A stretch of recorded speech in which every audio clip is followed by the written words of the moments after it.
बंधु माने आपण मानकु समस्तंकु मोर पवित्र पणा संक्रांति एवं ओडिया नववर्ष उपलक्षे हार्दिक शुभेच्छा एवं शुभकामना। बंधु माने आजिर एही भिडियो रे मो आपण मानकु किछि एपरि उपाय विषय कहबाकू जाउछि जे उपाय गुडी को आपण पणा संक्रांति दिन करिबा तरा आपणको प्रभु हनुमानकर कृपा प्राप्ति हेबा सहित आपणको गृह रे सुख समृद्धि एवं उन्नति रे वृद्धि हेबा।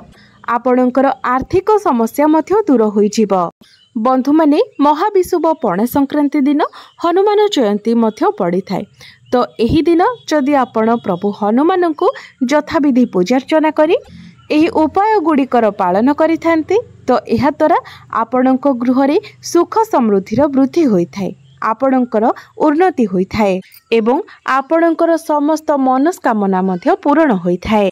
प्रभु हनुमान भगवान शिवंकर रुद्र अवतार अटंती, सेथिपाई प्रभु हनुमान अति शीघ्र ही प्रसन्न हो जाइथान्ते। तेबे बंधु माने प्रभु हनुमान को प्रसन्न करिबा पई एवं आपणकर आर्थिक समस्या को दूर करिबा पई जो उपाय गुड़िक मो आपणको आजिर एही भिडियो रे कहिबाकू जाउची से सब जानिबा पूर्वरु आपण माने भिडियोटी को लाइक करी चैनल टी को सब्सक्राइब करि दियंतु एवं कमेंट बॉक्स रे भक्ति एवं श्रद्धार सहित जय हनुमान निश्चय लिखंतु। आपणको जीवन रे जेकोसी प्रकारर संकट थाउ किंबा आपण जेकोसी प्रकारर समस्या मध्य रे थांतु प्रभु हनुमान आपणको तुरंत ही सेठारु बाहर करि देई थांती। सेथिपाई प्रभु हनुमान को संकट मोचन बोली मध्य कुहा जाय थाए। तो आजिर एही भिडियो रे आमे माने जानिबा जे पवित्र पणा संक्रांति दिन आपण प्रभु हनुमान को केउ जिनिस अर्पण करिबा द्वारा आपणको केउ फल प्राप्ति होई थाए। जदि आपण चाकरी प्राप्ति करिबा पई चाहुचंती तो सेथिपाई आपण प्रभु हनुमान को कोन अर्पण करिबा उचित। जदि आपण व्यवसाय रे उन्नति करिबा पई चाहुचंती तो सेथिपाई आपण प्रभु हनुमान को कोन अर्पण करिबा उचित। जदि आपण धन प्राप्ति करिबा पई चाहुचंती सेथिपाई आपण प्रभु हनुमान को कोन अर्पण करिबा उचित। जदि लंबा समय धरी आपणकर कोनोसी कोर्ट कचेरी मामला लागि रहिछि किंतु सेथिरे किछि समाधान होई पारु नाही सेथिपाई आपण प्रभु हनुमान को कोन अर्पण करिबा उचित। तो ए सब विषय रे आजिर एही भिडियो रे आमे विस्तार भाबरे जानिबा। सेथिपाई आपण माने भिडियोटी को स्किप न करी शेष पर्यंत देखंतु। तो आसंतु जानिबा आपण पवित्र पणा संक्रांति दिन केउ जिनिस प्रभु हनुमान को अर्पण करिबा उचित एवं केउ जिनिस अर्पण करिबा द्वारा आपणको केउ फल प्राप्ति हेबो। तो सर्वप्रथम जिनिसटी हेउची पानपत्र। जदि आपणको जीवन रे कोनोसी बड़ संकट रहिछि आपण समस्या मध्यरे सर्वदा घेरी होई रहुछंती, सर्वदा मानसिक दुश्चिंता मध्य देई गति करूछंती सेथिपाई आपण पणा संक्रांति दिन कोनोसी भी हनुमान मंदिर रे प्रभु हनुमान को बीड़ा पान अर्पण करंतु। आपणको जीवन रे जेते बड़ संकट थिले मध्य समस्या थिले मध्य सेथिरु प्रभु हनुमान आपणको बाहर को नै आसीबे। तो बंधु माने पणा संक्रांति दिन आपण प्रभु हनुमान को जो पान अर्पण करिवे से पान को आपण सर्वप्रथमे भल भाबरे धोई नेबे, तापरे तार डेंफ को आपण छिंडाई देबे। सेही पान पत्र रे आपण लवंग गुजराती मिश्री एवं केसर रखी ताको पान भली भांगी देबे। तापरे सेही पान को आपण प्रभु हनुमान को अर्पण करिवे। आपण जेतेबेले प्रभु हनुमान को बीड़िया पान अर्पण करिवे ध्यान रखिबे जे सेही समय आपण प्रभु श्री रामंकर नाम 108 थर जप करिवे। श्री राम जय जय राम एही भली आपण 108 थर एही राम नाम जप करिवे। देखिबे प्रभु हनुमान आपणको जीवन रे चलीथिबा समस्त समस्या को दूर करि देबे, सबु संकट को आपणको ऊपर एड़ाई देबे। तो यही उपायटी आपण चाहिले कोनोसी हनुमान मंदिर रे करि परिबे किबा जदि आपण निज घरे प्रभु हनुमानकर फोटोचित्र रखिचंती तो आपण घरे मध्य यही उपायटी को करि परिबे। जदि आपण घरे यही उपायटी को करूछंती तो ता पर दिन सेही पानटी को नै आपण कोनोसी गछ मूल रे माटी रे सेही पानटी को पोती देबे। द्वितीय उपायटी हेउछि जदि आपण पणा संक्रांति दिन प्रभु हनुमान को लवंग गुजराती एवं गुआ चढ़ाउछन्ति तो एहा द्वारा प्रभु हनुमान आपणक उपरे बहुत अधिक प्रसन्न होइथांती एवं एही सबु जिनिस को जदि आपण शनिवार दिन प्रभु हनुमान को अर्पण करन्ति तो आपणक कुंडली रे जदि शनि दोष रही थाए तो शनि पीड़ारू आपणक मुक्ति मिली थाए एवं मंगलवार दिन जदि एही जिनिस को आपण प्रभु हनुमान को अर्पण करुछन्ति तो आपणक कुंडली मंगल दोष दूर होई जाय थाए आपणको मंगलଙ୍କ ठारू शुभ फल प्राप्ति होई थाए। आपण जानिथिबे जदि कुंडली रे मांगलिक दोष रही थाए तो विवाह रे विलंब होई थाए एवं वैवाहिक जीवन मध्य जंत्रणादायक होई थाए तो आपण एही उपायटी को पालन करबा द्वारा आपणक कुंडली मांगलिक दोष कटि जाय थाए। तो एमिति रे आपण पणा संक्रांति दिन एही तीनोटी जिनिस को प्रभु हनुमान को निश्चित भाव में अर्पण करंतु जहा फल रे आपणकर ए सब समस्या गुड़िक दूर होई पारिबो। तृतीय उपायटी हेउछि जदि आपण राशि तेलर दीपरे लवंग पकाई प्रभु हनुमान सम्मुख रे प्रज्वलन करंती एवं प्रभु हनुमान को आरती करंती प्रभु हनुमान आपणक उपरे थिबा समस्त संकट को दूर करि देइथांती एवं आपणको धन प्राप्ति मध्य होई थाए आपणकर आर्थिक समस्या मध्य दूर होई जाय थाए एवं जदि आपणको उपरे ऋण करजर भार रही थाए तो ऋण करजर भार मध्य आपणको उपरु ओल्हाई जाय थाए। आउ गोटे उपाय हेउछि नडिया। बंधु माने बेले बेले आम जीवन रे एमिति किछि समय आसे जेते बेले आम उपरे बहुत गुड़िए समस्या आसी जाय थाए आर्थिक समस्या पारिवारिक समस्या कार्य क्षेत्र रे समस्या शिक्षा रे समस्या नाना दिगरु आम उपरको समस्या चली आसी थाए तेबे एपरी परिस्थिति रु बाहरिबा पई आपण नडियार एही छोट प्रयोगटी पणा संक्रांति दिन निश्चित भाव में करंतु। तो सेथि पई आपण पानी थिबा गोटे भल नडिया नियंतु ता उपरे आपण सिंदूर रे स्वस्तिक बनाई दियंतु एवं ता उपरे आपण गोटे लाल रंगर सूता किंबा सालुकना बांधी दियंतु तापरे आपण सेही नडिया को नै प्रभु हनुमानंकर चरण तले रखि दियंतु।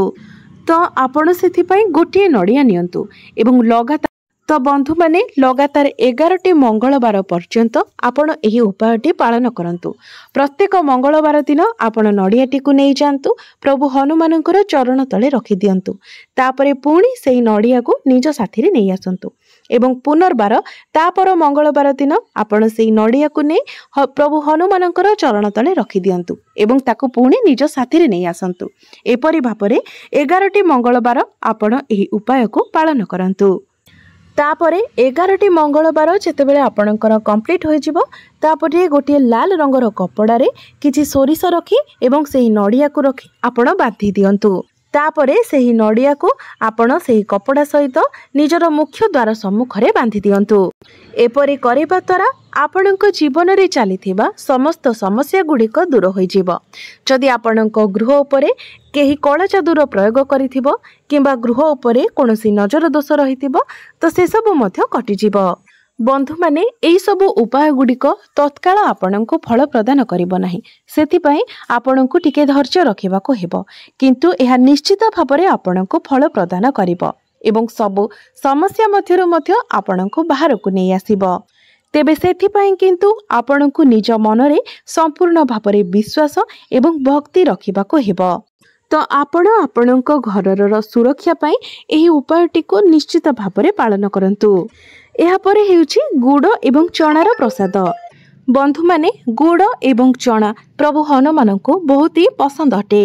अनेक लोक आपण प्रभु हनुमान को गुड़ एवं चना अर्पण करिवार आपण देखिथिबे। बंधु माने आपण प्रभु हनुमान को गुड़ एवं चना अर्पण करिबा द्वारा आपणकर मंगल दोष कटि जाय थाए। तो एही उपायटी को आपण पणा संक्रांति दिन करि परिबे जहा द्वारा आपणकर मंगल दोष दूर होई थाए। एहा सहित आपणकर दारिद्र्यता मध्य दूर होई थाए। कोर्ट कचेरी मामला रे आपणको विजय प्राप्ति होई थाए। आपणकर इच्छा मुताबक चाकरी मध्य आपणको प्राप्ति होई थाए। समस्त संकट आपणको उपरु हटि जाय थाए। बंधु माने पणा संक्रांति दिन प्रभु हनुमानकर पूजार्चना विशेष फलप्रद बोली माना जाय थाए। कली जुगरे देवता मानक मध्यरे प्रभु हनुमान अति शीघ्र प्रसन्न होइथांती किंतु प्रभु हनुमानकर भक्ति पाई मध्य किछि नियम रहिछि।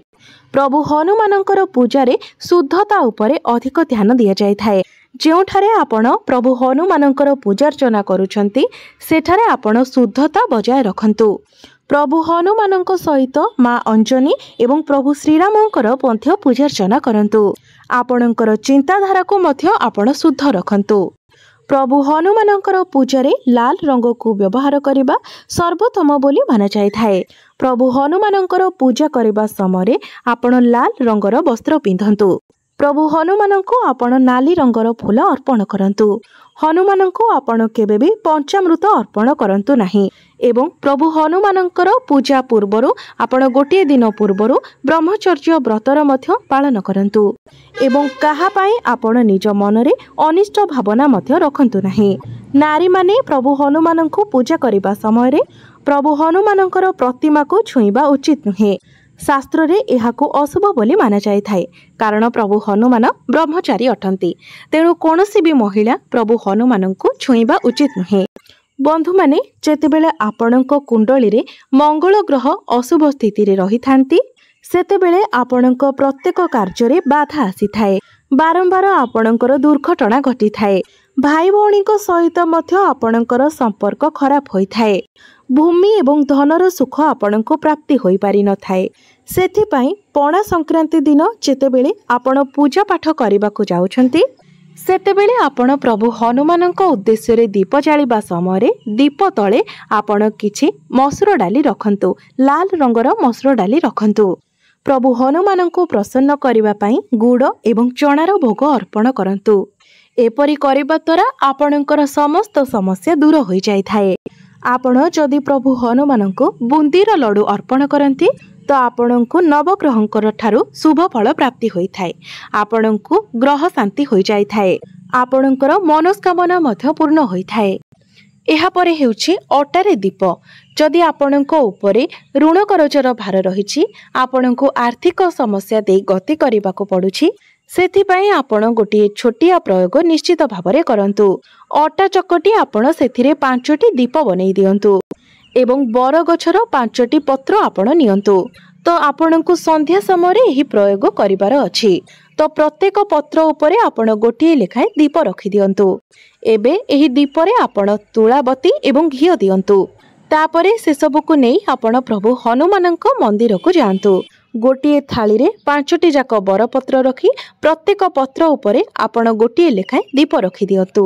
तापरे आपण प्रभु हनुमानଙ୍କର मंदिर को जाई दीप जाली सेथिरे प्रभु हनुमानଙ୍କର आरती करंतु। आपणଙ୍କ उपरु शनि दशा कटि जिवो। आपणଙ୍କ उपरु शनिଙ୍କର दुष्प्रभाव कम होई जिवो एवं समस्त ऋण करजर समस्या मध्य आपणଙ୍କ उपरु ओल्ही जिवो। आपणଙ୍କ जीवन रे चलीथिबा दुख कष्ट एवं समस्या दूर होई जिवो। धन आसीबार अनेक मार्ग मध्य खोली जिवो। एहा व्यतीत पणा संक्रांति दिन आपण ओस्त गछर पत्र रे माला बनाई मध्य प्रभु हनुमानଙ୍କୁ अर्पण करि परिबे। एहा द्वारा मध्य आपणଙ୍କୁ ऋण करजर मुक्ति मिली थाए। सेथिपाई आपण 11टी ओस्त पत्र नै जांतु। प्रत्येक पत्र को भल भाबरे धोई सफा करि दियंतु। एहा परे सिंदूर एवं चमेली तेल किंबा घिओ मिसई प्रत्येक पत्र उपरे आपण श्री राम लेखंतु। तापरे एहाकु लाल सूतारे बांधी आपण माला बनाई दियंतु एवं प्रभु हनुमानଙ୍କ गळारे एहाकु पिंधाई दियंतु। आपणकर अटकी जाइथिबा कार्य पुनर्बार आगको बढ़िबो। कार्य रे आसुथिबा बाधा विघ्न आपणकर दूर होई जिवो। जीवन रे चलीथिबा समस्त समस्या गुड़िक दूर होई जिवो एवं पुनर्बार आपणक जीवन को धन आसीबाकू लागिबो। जदि आपणक घरे छोट पिला अछंती एवं सेमाने बहुत चगला हेउछंती बहुत अधिक दुष्ट हेउछंती एवं आपण चाहंती जे आपणक पिला टिके शांत होई जाऊ बुद्धिमान हेउ सेथिपाई आपण गोटिए छोटिया प्रयोग करि परिबे। आपण गोटिए पात्र रे किछि घिओ एवं सिंदूर नियंतु। एहाको मिसई आपण प्रभु हनुमानଙ୍କ शरीर रे लेप दियंतु। प्रभु हनुमानଙ୍କୁ सिंदूर अर्पण करि सारिबा परे आपणଙ୍କ हाथ रे जे सिंदूर लागिथिबो ताकू आपण गोटिए पात्र रे रखि दियंतु एवं प्रत्येक दिन आपण निजर पिलार मथारे एही सिंदूरर गोटिए टीका लगाई दियंतु। एपरि करिबा द्वारा पिलार स्मरण शक्ति रे वृद्धि हेबो। पाठ पढ़ारे एकाग्रता बढ़िबो एवं तार दुष्टामी मध्य धीरे धीरे कम होई जिवो। ଏହି ସିନ୍ଦୁରରେ ଯଦି ଆପଣ ନିଜ ଗାଡ଼ିରେ ସ୍ୱସ୍ତିକ ବନାଉଛନ୍ତି ତ ଏହାଦ୍ୱାରା ଆପଣଙ୍କର ଦୁର୍ଘଟଣାର ଭୟ ମଧ୍ୟ କମିଯାଇଥାଏ। ଆପଣଙ୍କର ଗାଡ଼ି ସୁରକ୍ଷିତ ରହିଥାଏ। ତ ବନ୍ଧୁମାନେ ଏହି ଭିଡ଼ିଓଟି ଯଦି ଆପଣମାନଙ୍କୁ ଭଲ ଲାଗିଥାଏ ତ ଭିଡ଼ିଓଟିକୁ ଲାଇକ୍ କରି ଚ୍ୟାନେଲଟିକୁ ସବସ୍କ୍ରାଇବ୍ କରିଦେବେ ଏବଂ କମେଣ୍ଟ ବକ୍ସରେ ଭକ୍ତି ଏବଂ ଶ୍ରଦ୍ଧାର ସହିତ ଜୟ ହନୁମାନ ନିଶ୍ଚୟ ଲେଖିବେ।